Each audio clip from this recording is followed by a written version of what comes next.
Anti-Trump Republicans are already fearing a rerun of the 2016 and 2020 elections where Donald Trump was the nominee. And they're already starting to get a bit worried about DeSantis's prospects of becoming the 2024 Republican nominee. So I got an article here for you from Reuters. And it says, as DeSantis stumbles, anti-Trump Republicans fear a rerun in 2024. Current and former Republican Party operatives who have spent years trying to banish Donald Trump from American political life say the former president's 2024 campaign has begun to gain so much steam that they fear he is by far the favorite to become the party's presidential nominee again. While the party's nomination race is still in its early days, the angst among never-Trumpers, a small group of Republicans who have opposed Trump since he was first elected in 2016, is a sign the former president could be gaining momentum over his top potential rival, Florida Governor Ron DeSantis.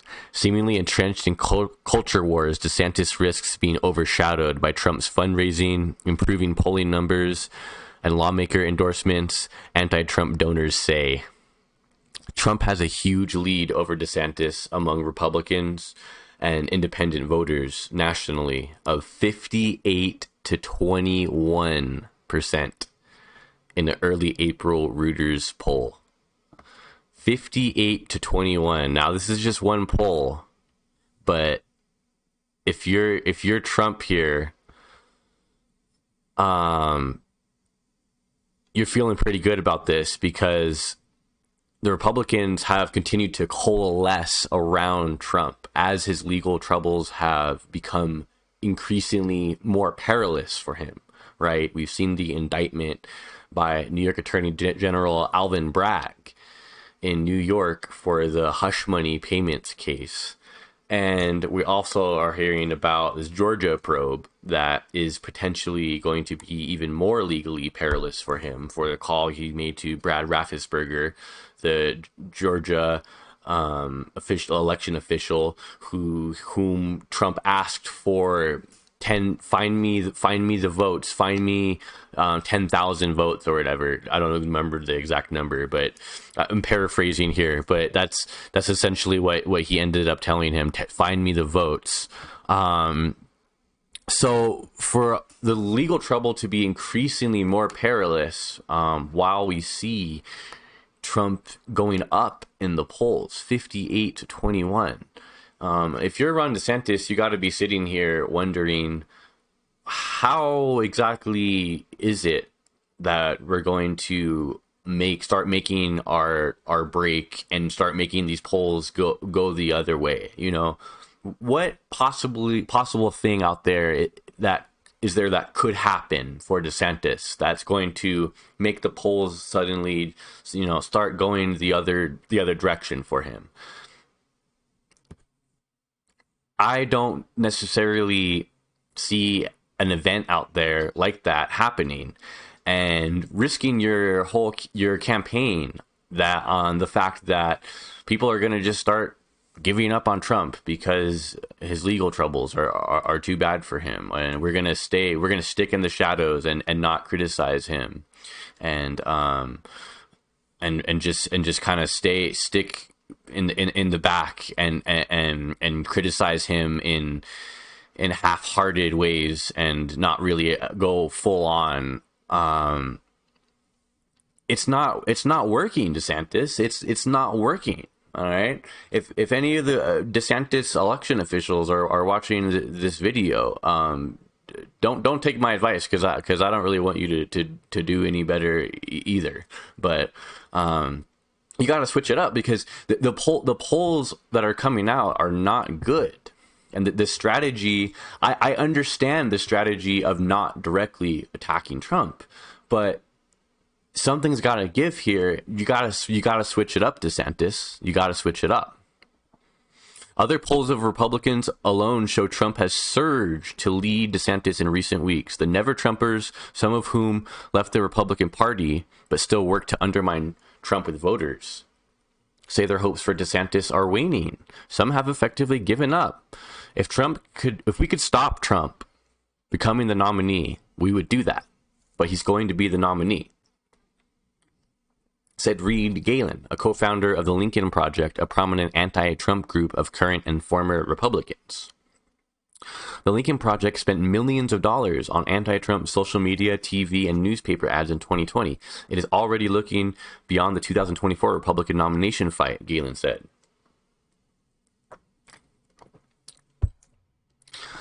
Already looking beyond 2024.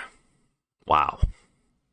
The group will still raise money for ads to attack Trump in swing states, Galen said. Not with a view of stopping him becoming the nominee, but to damage him ahead of the 2024 general election against likely Democratic candidate President Joe Biden. So these are people, you know, there's no room for these people left in the Republican Party. And it kind of says that. It says some of these people have left of this group, the Lincoln Project. Interesting. The Lincoln Project. So they're a group of people that have splintered off, and they've realized there's no room for us in the Republican Party anymore. So we're going to do everything we can to try to undermine Trump and, you know, promote Desantis. I mean, that doesn't really ring true as a that great of a solution for anybody in this country to just get one fascist dictator in for another. That doesn't sound like it's a good idea. But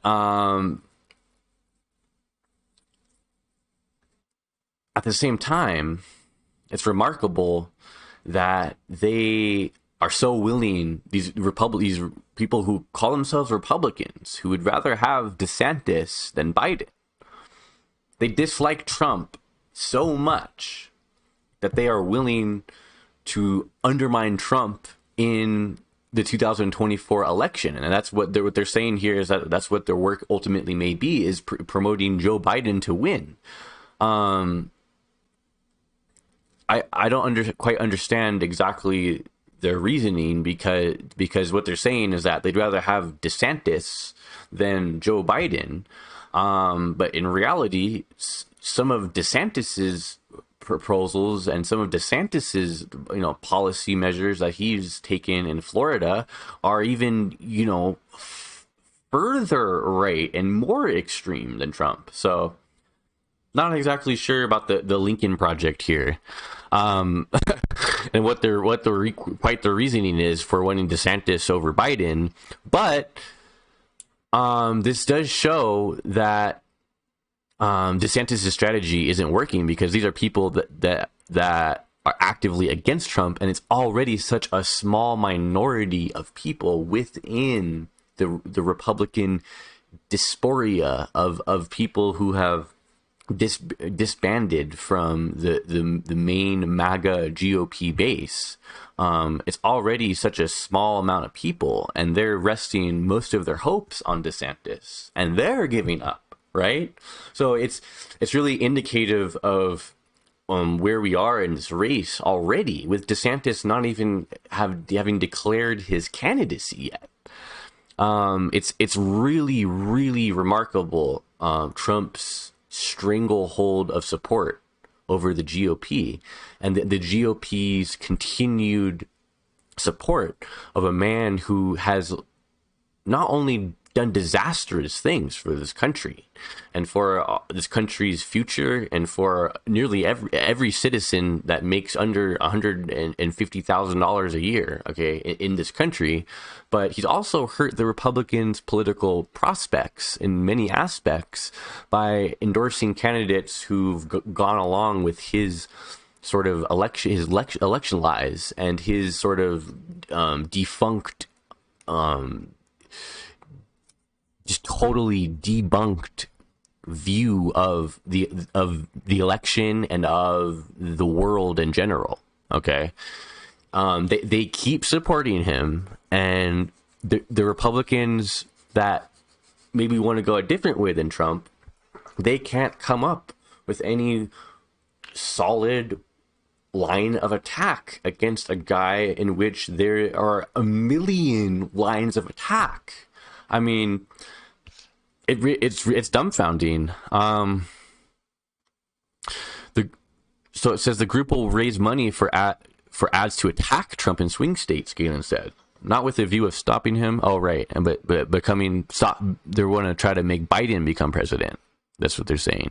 DeSantis' mixed messaging on U.S. support for Ukraine, his reluctance to respond forcefully to Trump's attacks on him, and his poorer showing in some national and key state polls have unnerved allies and donors.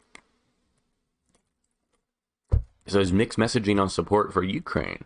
That's interesting. They'd cite that as one of the things that is hurting Trump. That's hurting DeSantis, I mean, because Trump has basically gone on record of saying, "Oh yeah, we'd let Putin freaking roll on into Ukraine, and we wouldn't be giving them any support if I was president." So DeSantis and Trump are kind of closer to that than on a lot of things, but they mention it here. His reluctance to respond forcefully to Trump's attacks on him and his poorer showing in some national and key state polls have unnerved allies and donors. I mean, political strategists stress that while the shine has come off DeSantis' ascent bed in recent weeks, it is still early and DeSantis is not yet even a candidate. DeSantis has a lot of time to course correct, said Doug Heye, a Republican strategist. It's the same thing they said about all the Republican candidates in 2016. Does anybody remember what happened to Jeb Bush? Please clap. Please clap. Jeb Bush had a lot of time to turn it around. Please clap. Jeb Bush had all of the establishment support of the Republican Party and nearly bottomless pit of money, and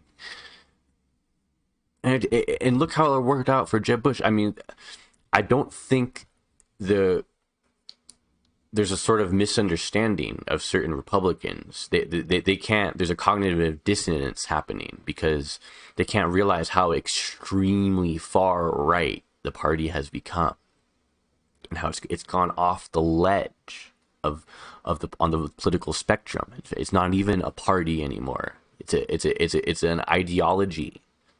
It's an ideology that enforces its will through the government. Okay, it's not even a political party anymore. So there's some cognitive dissonance might be happening here with some of these never Trumper Republicans, and that they're kind of maybe realizing the monster that they've created, and it's careened out of control of even Trump himself. In some instances, it is careened out of control of. I see the Trump getting booed for simply suggesting that maybe the vaccine could be a good thing, and that I took the vaccine. And actually, I developed the vaccine, so it's a good thing, right? I developed it and I took it. Booed. Trump himself. It's a monster that Trump can control better than anybody, but it's beyond any one. It's beyond any one person or one entity being able to fully interface with it and interact with it in a politically strategic and planned sort of way, right? It's why the Republicans have resorted to the strategy of, they throw things at the wall and just to see what sticks, because whatever sticks is the talking point, and whatever sticks is going to be what they go with, right? So that's why they like Trump, because he throws stuff at the wall, he sees what sticks, and he doesn't have a filter, and he's not politically strategic, and he doesn't think in the way of a politician, right? So the Republicans have failed to really stand up to him in any meaningful way, especially post January 6th, and now they're sort of reaping what they sowed in Trump's continued relevance and continued stranglehold over the party. And I disagree with Doug He here. I'm not sure. Yeah, Doug He. DeSantis has a lot of time to course correct. All the Republican candidates in 2016 did as well. Still, both Trump's and DeSantis' political fortunes have reversed since Democrats defeated a number of candidates Trump endorsed in the November midterms. Kind of we're talking about this already. It's talking about the indictments that Alvin Bragg have brought, which we've kind of talked about earlier as well. A little bit up here about his fundraising, and that Trump has a 20-point lead in the latest University of New Hampshire poll, and as well as that Trump has raised $19 million in the first quarter this year. It's a decent chunk of change. Trump has intensified his attacks on DeSantis. Trump's been blasting DeSantis in emails, calling him a loser in his battle with Disney. DeSantis has not only failed to push back, but ended up defending Trump over criminal charges. Yeah, there's another thing. Like,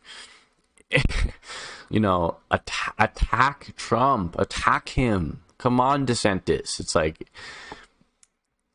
it's just dumb. It's crazy. It's crazily dumbfounding.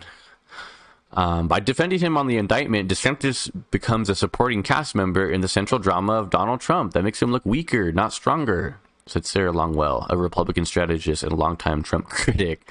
Longwell cautioned that Trump's dominance could fade, but added it could be that DeSantis just doesn't have it and that he doesn't have the political talent. A spokesperson for Trump did not respond to a request for comment. DeSantis aides say he's going to run Trump. He's still going to run and view Trump's attacks as predictable efforts to convince people the race is over before the Florida governor announces his candidacy. Dude, the polls are showing that the race is freaking over. That's exactly what the polls are showing. Donors fret. DeSantis' recent signing of an abortion ban after 6 weeks of pregnancy in Florida, his focus on book bans and his tussle with Disney have caused some major donors to pause, according to several who spoke to Reuters. If it wasn't for his abortion and the book banning, there would be no question of who I would. There would be no question I would support him. Metals Mangate Andy Sabin told Reuters. However, many in the Republican donor class are largely fed up with Trump. Many deem him chaotic and unelectable, according to Reuters interviews, who nearly 24 donors. According to Reuters interviews with nearly 24 donors in their aides. God, I can't talk. Sorry, excuse me. He is unelectable. He is unelectable. This is why you should have ousted him. You should have turned your back on him after he incited a mob to attack the Capitol. And he was impeached. Yeah, hello, House Republicans. Hello. There was an impeachment vote after January 6th. And I think it was one person who voted, one Republican senator that voted to impeach. Was it Mitt Romney? Was that it? Is that the only one? I mean, come on. If you wanted to ditch Trump, the Democrats handed you a reason to do it. Not to mention, the disastrous 4 years of his presidency, or him overseeing the worst pandemic response that the country has ever seen, and him overwatching over an untold amount of people die from COVID under his watch. And while he was telling people, which is not completely just his fault, right? But the fact that he was telling people that it didn't exist, that's the problem. The fact that he was telling people it was a Democratic hoax, don't mind all that, right? No. It was a very obvious chance for them to wake up and smell the coffee, and in the days following January 6th, it actually, for a second, looked like the Republicans actually might be over Trump, and that they might actually be moving on. But no, a week later, it was like January 6th was like, what is that? What is that? It didn't happen. It didn't happen. It was Antifa, dude. It was Antifa. That wasn't Trump. January 6th? What? Confederate flag being waved through the halls of Congress, and lawmakers evacuating the Capitol for the first time in the history of our country. What? That didn't happen. That was a week after January 6th. So now they're going, oh, well, we might actually want to move on from this Trump guy, but spare me. You had a chance. How many donors have been putting their faith in Desantis as the best candidate to beat Trump? They acknowledge there is no concerted effort by them to weaken the former president. Some say they want to support Desantis but are not willing to back him.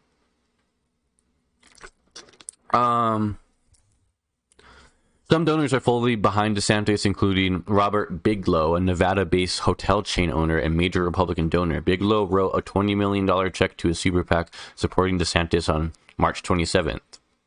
There's no Jesus Christ running for the presidency, Bigelow said. You should try to elect somebody who has the fewest flaws. There's no See, here it is again. Here's this cognitive dissonance here. We got Bigelow, a hotel owner, saying that there's no Jesus Christ isn't running for the presidency, but in the 35% of the country's eyes, Jesus Christ is running for the presidency. $20 million check to a super PAC supporting Ron DeSantis. Waste of your money, Bigelow, Robert Bigelow. You should have saved your $20 million, man. It's not looking good for DeSantis here. I could be wrong. I mean, something crazy could happen. You know, politics is, especially nowadays in America, I mean, it changes on a day-to-day basis. But my gut instinct tells me from following elections and politics in America for a good number of years now is that DeSantis is pretty much toast. Okay. And there could be a turnaround, but I wouldn't bet on it. And if you're a Republican, you had your chance. You had your moment to oust Trump from your party, and you missed it. You missed it big time, and now you have to reap what you sow, and it sucks for you. So it's unfortunate, but you guys had your chance. Okay, you had your chance, and I really think that this race is unlike some of the Republican strategists, what they may think. I think this race is more or less over. So that's all I got for this one, guys. Thank you so much for watching the video. I hope you enjoyed it, and I'll see you in the next one. All right, bye.